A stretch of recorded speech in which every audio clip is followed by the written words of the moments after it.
The Wealth Advocates simplify the financial world and show you how today's events could affect your financial health so you feel confident about your financial future. Good afternoon, Wealth Advocates Nation. It's great to be back. I am here with my good friend Eric Statz from Brighton Wealth Management, and we are talking about a new sleeve inside our podcast series called Good News. Today, we're going to talk a little bit about good news in entrepreneurialism. So, Eric, tell us a little bit about yourself. Well, it's great to be back. Thank you. I own an investment company called Brighton Wealth Management, and I love talking about entrepreneurialism and how what I'm going to say is the greatest non-religious miracle this world has ever seen. I love it. So let's break that down. Why is entrepreneurialism the greatest non-religious miracle the world has ever seen? What does that mean? Okay. Well, I'm going to start off with this chart that some of your viewers have already seen, but let's go back to it. In this chart, I've used it for a long time from the World Bank. And in 1820, less than 10% of the world was out of severe poverty. So meaning more than 90% of the world was in severe poverty, identified as those earning less than $1.90 per day, adjusted for inflation. Today, less than 10% of the world is in severe poverty. Now, that's still a lot of people. We need to pay attention to that and help people get out of that severe poverty situation. But the trend has been tremendous. A big part of that, I would advocate, from 1820 to today, has been because of entrepreneurialism and the driving force that we all are creators and developing businesses and solutions to problems. And so I look forward to talking with you a little bit about that today. Great. It's been said by President George W. Bush that the French's biggest problem is they don't have a word for entrepreneur. So break down for us what entrepreneur is in the context we're talking about today. Oh, that's a good question. Well, I break it down to being an entrepreneur is to come up with a product or service that solves a solution. And I break it down to being a startup entrepreneur or a corporate entrepreneur. Now, so for instance, Apple started in the 1970s. I worked on an Apple IIe in the early 1980s, and then we got into the Macintosh. But in 2007, we come up with an iPhone. I would view that as corporate entrepreneurialism. So they came up with another product. Right. Now, back when it started in the 1970s, it was a startup entrepreneurialism startup. So we can so there is a slight difference there, but creating a product or service for a solution to a problem. Yeah. So we're going to talk a little bit about the golden age of entrepreneurialism. But if you think about kind of that trajectory you just covered, that 70s, that 80s, maybe even into the 90s, entrepreneurs were really looked at by society as people who could not be employed. They were not employable, so therefore they had to go start their own thing. I think there's a shift there, and you just decoded corporate entrepreneurism. There's also private entrepreneurism. In both scenarios, it's somebody saying, there's a problem here. I think I can add value. And the shift has been tremendous, where we're far more accepting today of people who start businesses and flourish them because they're solving problems. So why is this the golden age of entrepreneurism? What's changed? Well, it's changed in a big way because of technology. Technology has allowed access to where you can create a business in your garage. And we all hear about the often cited example of Steve Jobs and creating Apple. But I'm sure we all know of entrepreneurs that started a business in the garage or in an office or in their home. The technology has been there for the last 30 and 40 years, more than we've ever seen in the history of the world. And that continues to improve. And so that's why we've seen so many startups over the last 20 years. People are coming out of the woodwork, coming up with this solutions. And it comes back to really diving into what brings them joy, and that is to be a creator. Right. Being a creator, solving problems. Compare it today versus the last 50, 100 years ago. How's that different? Okay. Well, let's look at some of the creations over the last 100 years, or maybe slightly over 100 years. This slide that I have here, in 1878 the telephone was created. It took 91 years for 80% of the U.S. to get a telephone. Electricity was invented. It took 69 years for 80% of the U.S. population to have electricity. Let's go down a couple. The television in 1941, it took 46 years to have 80% of the U.S. to have a TV. And then you fast forward to 2007, and when the smartphone was created, it took only 10 years for 80% of the U.S. population. Mm-hmm. And now when I go to Europe or other places, I see everyone with their smartphone and let's Google that. Yeah. The adoption rate has become so much faster. Taking it at an even broader macroeconomic scale, you told me at lunch a few weeks ago, you just barely got back from the UAE. Yeah. Now, 50 years ago, the UAE was a poverty-stricken desert. What is it today? Oh, it is extremely robust, a lot of wealth, and it's not all from energy. In fact, 70% of their wealth currently is not from energy. But it did start from energy. But they've been able to diversify into the entrepreneurial spirit there of being able to find companies and find ways of developing solutions for problems. It's completely changed. Back 40 years ago, they were roughly the same size as far as economic output as Libya. Now look at where they are compared to Libya. Yeah. And other countries around the world of their size. This is one of my favorite topics. I think entrepreneurs are the greatest breed of humanity. I get very excited about it. Wealth Advocates happens to be one of 6 companies that I own. I love being involved in entrepreneurialism. So, Eric, from your standpoint, why is it easier for people to create and solve problems today than it has been in the past? Well, I believe in the past, let's do a little history here. Okay, if you go back to the 1400s and 1500s, you had kingdoms, you had empires, you had and you had oppression. People were oppressed; they couldn't have their creative juices flow because of these kingdoms and empires. And so you had that migration over to different parts of Europe and eventually to the U.S. But you had to have trust built. You had to have capitalism. You had to have banking relationships. You had to have a lot of different ingredients to make this evolve into what we have today. Now that evolved as it went over to the U.S. in the late 1700s, early 1800s. And you had that rule of law, and then you were able to be able to create businesses. Okay, now we need to have shelter. We need to have a better food production, and so that progressed, and now it's expanded to the world. You mentioned the UAE. There's Singapore. There's so many bright parts of the world where that has just has flourished to where people are now able to use those creative juices, whereas 500 years ago they couldn't. They didn't have the tools. They didn't have the opportunities that they do today. I think in our last podcast you talked about men is designed to create. Men, women, humanity. Yeah, humanity is designed to create. Break that down for us. I think there's something in here that we ought to explore.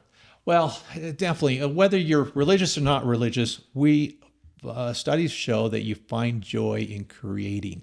Now, that creation can be music, art, business, science, literature, love, and being able to just create families. And so we have that innate desire. In fact, I don't know of anyone on this planet that would not be called a creator in my mind. They're creating an experience. And so that opportunity, if we have the tools and resources and the freedom to be able to create, wow, the world is our oyster. We can just continue. There is no limit to where we can go. Oh, so true. So true. Elon Musk is promoting a concept that's a very different vein than what we've talked about in the past regarding population. He talks a lot about China's population controls are going to be the death of China. He talks a lot about increasing populations. You've talked about increasing population as part of a formula for success. What is that? Well, that formula is population plus freedom equals prosperity. So if you increase the population, why increase in population? Because we all have brains. We all have that innovation. We all have that innate creative instinct. Mm-hmm.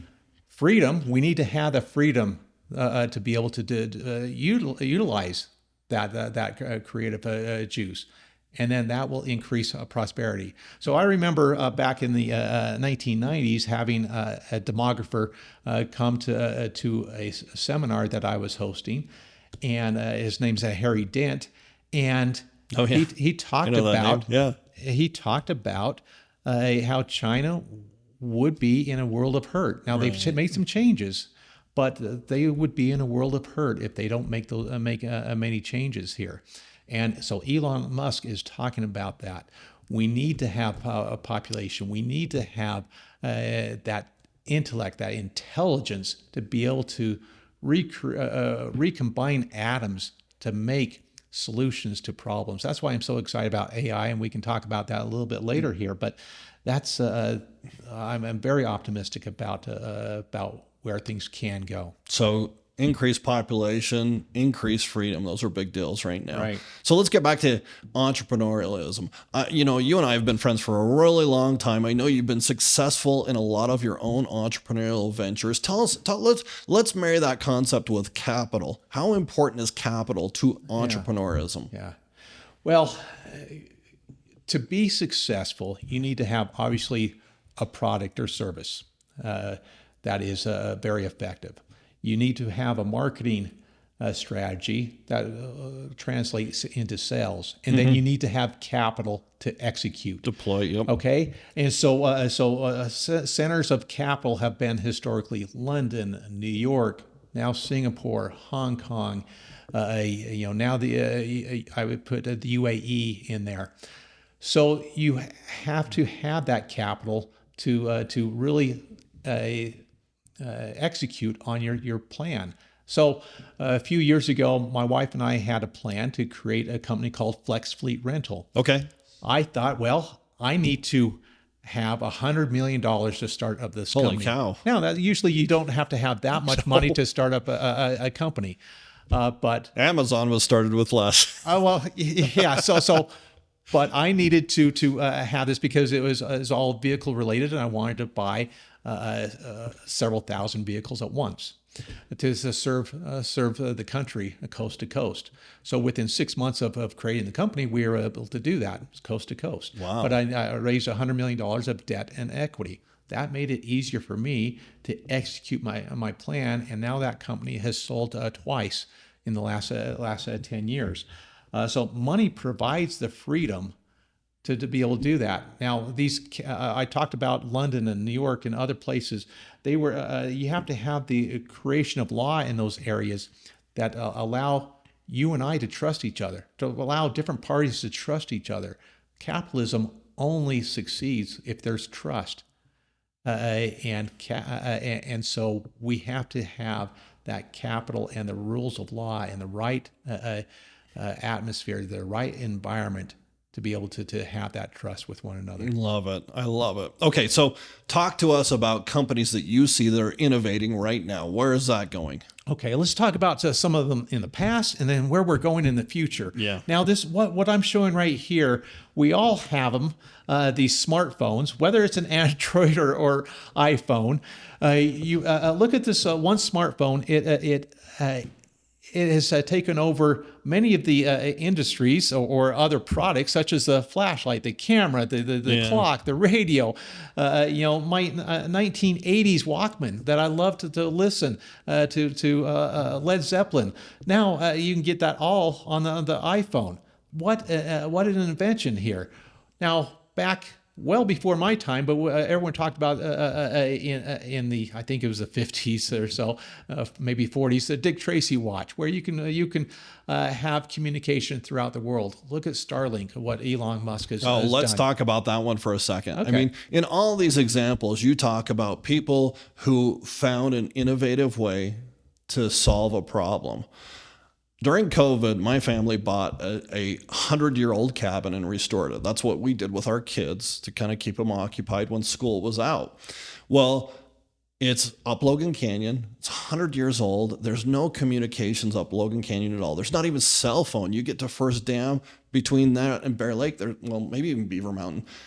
No cell phone at all. My wife is up there one winter, gets her car stuck.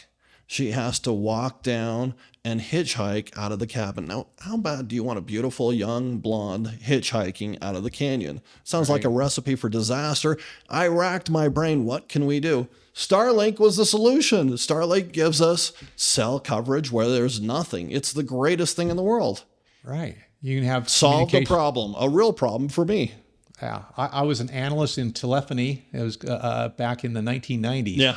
And it was all about pagers and big satellite phones. But there were the size of your briefcase, briefcase. We don't have briefcases or anymore. had to be hardwired into the car or something like that. So look at what we've done here. So I love it. Now, over the last couple of decades, we've been worried about in different parts of the Western U.S. about water. Well, water shortage, and how it doesn't seem like that today because of the atmospheric river. Today, LA happens to be flooding. They've got 13 trillion gallons of water dumped on them over the weekend. But carry on with your local water conversation. But this company in California called Plenty Tigris, they can grow 1 million plants at a time. Oh, wow. In vertical farming, process 200 plants per minute using less than 5% of the water and 1% of the land required by traditional farming. That's a solution to a problem. All right, let's look at another solution. This is a company in Arizona called OneSource. This company creates hydro panels. So rather than a solar panel that brings the energy out of the air, they are capturing the water out of the air. So I have a friend that goes to South Africa. He sets up these hydro panels in South Africa to provide drinking water. What a wonderful solution to a problem. Now, I think, Patrick, you might have some insight on a company like this, but this company is in Canada called Pantonium. They have developed a demand public transit system where buses don't go to every route or every bus stop. They will go to the bus stops that have people there. Yep. All right. So they go on the riders will go on an app and say, I will be at this location at this time. And so the bus picks them up at that time. So it's more efficient. What they have seen is that ridership has increased and costs have decreased. I could speak to that all day long. I'm chair of the local district for buses up here. And previously, we had these giant 40-foot diesel buses that would just sit there and loop empty. It is the stupidest thing. Stupid. I hope they watch this. Anyway, we changed to that kind of technology where it's on demand. So instead of a 40-foot bus, we have a Sprinter van. Somebody jumps on the app and says, I need a ride. The bus is there within 10 minutes, gets them to their destination. And it has tremendously changed the cost structure of our bus system because we've done this on-demand system. Now we take it another level. It's going to be one day autonomous. And we're working on a project with Congress right now to do a demonstration project at Utah State University where the roads will be electrified. They will recharge the bus as it drives down those roads. It'll be battery powered, so continuously driving. It'll be automated, no driver needed. It will be on demand, only running to those stops when somebody's ready. That's a game changer for us. Just think of your impact on the environment. What a positive impact. Right. I should get a Nobel Prize. Somebody listening, put me down.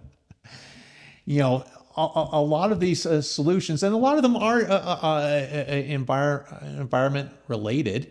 Not all of them. I mean, I'll talk a little bit later, maybe about healthcare and so forth. But here's another company, Universal Matter.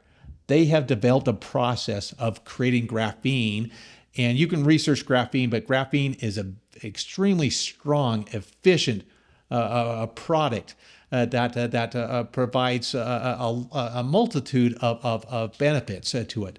Well, they're able to they believe that they can take the products or the plastic in the oceans to be able to attract that plastic and refine it into graphene.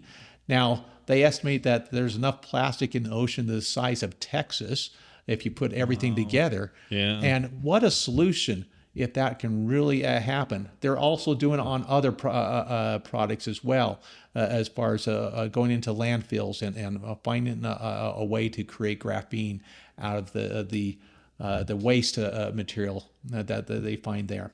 All right. So, Eric, you've done some businesses. I've done some businesses. What have you learned? What are the ingredients we need for entrepreneurialism to work? Well, besides what I've mentioned several times already, the rule of law and confidence, be able to trust one another, you do need to have tenacity as an entrepreneur, and you have to recognize that it's okay to fail. Failure is okay because we learn oftentimes more from our failures than successes. In fact, entrepreneurialism is the world's greatest voting machine. Yes. Because we talked a little bit about the iPhone earlier. Right. Well, billions of people have to vote on whether that is a better service and product than a competitor. Or in another look at a pizza shop, are they better than their competitor? And so that might be looking at having a couple thousand people vote on that. But it's the world's greatest voting machine. Well, and let's put some tactics behind what you're saying. Think VHS versus beta. Oh, yeah. I mean, that's a perfect example. I know most young people listening to this have no clue what we're talking about, but we're really talking to baby boomers right now anyway. And they'll get it. We chose VHS over it. Then we chose DVD. Then we chose streaming. Now we're in this game of, are you going to choose Amazon or Netflix or Apple? And it is going to kind of start simplifying down. It really is. It's a voting machine. It's a very efficient voting machine. You're not going to have hanging chads like you did in 2000. Yeah. You're going to know but there will be failures, and it's okay. We've all heard the example of Thomas Edison. It took 1,000 failures to create the light bulb. And so failures are okay as long as they're not mortal wounds. Well, let's figure it out and be able to MacGyver it to make sure that we have the right system in place. You know, there's an old adage that you go to school, you go to university to get a good job. I'm trying to raise entrepreneurs. I don't want to raise people who work for somebody else. What are some startup ideas you'd consider you want young people to think about that might be a good fit down the road? Okay. Solving problems. Well, you right there, solving problems, Yeah. finding the solutions to problems. So let's just look around, and that's how entrepreneurs start, is they look around and what do I have the skill set for? But I'm very excited about AI and where AI will lead into the future, because I've already talked about intelligence and how our human brain comes up with the innovation. Well, AI just supercharges that in a positive way. I'm so positive on that trend. Areas such as healthcare and energy. For some reason, nuclear has now seems to have turned the corner to where it's more acceptable to talk about nuclear options, and entrepreneurs can be right there finding ways of being more of being able to deploy those energy options or healthcare options. I really like those two areas, though, energy and healthcare. Very exciting parts of our society. I talked to a young lady yesterday. I'm like, we need to plan on being alive till 120. That's a long time. That's what the life insurance companies look at now. Yeah. We've got to cover you all the way to 120. Healthcare innovations have taken us that far. Yeah. They really have. In fact, it's funny you say that, because I tell that to my wife, and she says, "Oh, I don't want to live until 120." But just think, if you could live till 120 without the impediments, without the problems that many people have in their 70s and 80s today. Yeah. How wonderful that would be, and more opportunity for us to create. So let's wrap up on this topic of the golden age of entrepreneurialism. Is that this? Are we in it right now? What does it look like? Oh, we definitely are, and I don't see where it will end, because it looks so optimistic. Look at the miracle that we've seen just in the last 200 years. Yeah. What can we expect over the next 200 years? Oh, yeah. And I'll probably end with this: the domino effect. Okay. And I got this from a book called The One Thing. I love that book. But the one thing is that, okay, focus on that one domino and how it can topple over another domino that's 50% larger. So if you start with a 2-inch domino, all right, now that domino topples over a 3-inch domino. That 3-inch domino now topples over a 4.5-inch domino, and it continues to expand. And you can watch it on YouTube video where they've done this experiment before, and a domino a couple of millimeters high, about 13 times later, will topple over a domino 100 pounds and about 5 feet high. Well, in this one graphic here, the first domino, let's say, is 2 inches. By the time you get to the 23rd domino, it's the size of the Eiffel Tower. By the time you get to the 57th domino, it's the distance from the Earth to the Moon. And so if you just continue that, let's continue to this domino effect. And that's where I believe entrepreneurialism and this golden age is right now, is that we just topple these dominoes and it gets better and better, as long as we have the freedom and the population to do it. Love it. Love it. This has been a good one. I like it. This is good news on entrepreneurialism here. So I am Patrick Jenkins with Wealth Advocates, today joined by Eric Statz with Brighton Wealth Management. It's been a delightful discussion on the good things that are happening in the world on entrepreneurialism. Thanks so much. Thank you for listening to the Wealth Advocates. Join us every month by subscribing on Apple Podcasts, Spotify, or Google Podcasts. You can also look for The Wealth Advocates on Stitcher and YouTube. Want more information about today's topics? Reach out to John or Patrick directly by visiting wealth-advocates.com.